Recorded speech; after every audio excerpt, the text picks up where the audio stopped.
High বন্ধুরা, আসসালামু আলাইকুম। কেমন আছো তোমরা? আশা করি ভালো আছো।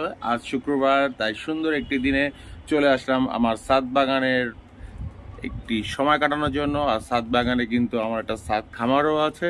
বন্ধুরা দেখতে পাচ্ছ আমার খামারের ভিতর অবস্থা, বৃষ্টির জন্য কঠিন অবস্থা হয়ে গেছে।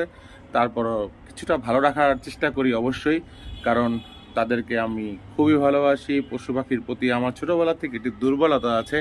খুবই ভালোবাসি, খুবই ভালোবাসি, খুবই ভালোবাসি। তাই কথা বাড়াবো না, দেখি ছাদ বাগানের ছাদ খামারে আমার মুরগিগুলোর বর্তমান কি অবস্থা এবং কবুতরগুলোর কি অবস্থা। তাই বন্ধুরা চলো আমার সাথে। টিটি বন্ধুরা, এটা আমার কবুতরের খামার।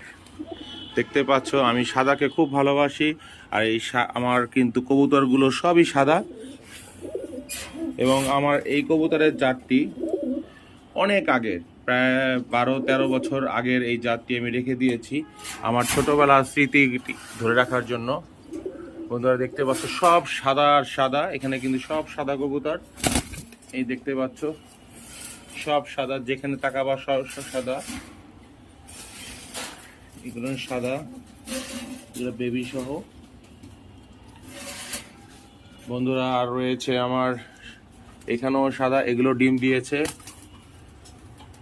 এগুলো ডিম দিয়েছে, এটাও সাদা, এগুলো সাদা।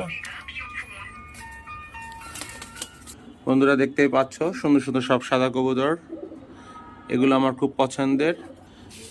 এখন চলে যাব মুরগির খামারে। এটি একটি ব্রিড।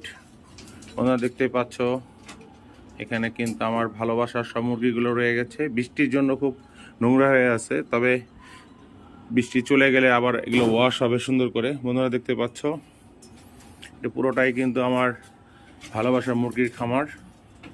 আর ডিম পেড়ে রেখেছে, দেখতেও পাচ্ছ বন্ধুরা।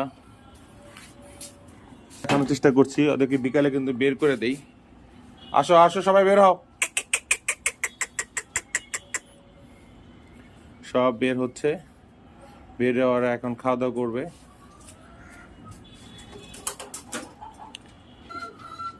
বন্ধুরা দেখতে পাচ্ছ সব ডিম পেড়ে রেখেছে এখানে, এই যে ডিম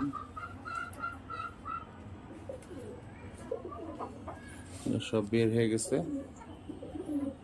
বন্ধুরা এটা দেশি মুরগির, একবারে পিওর দেশি, যেটা দেখি কয়টা ডিম পেড়েছে। এই দেখো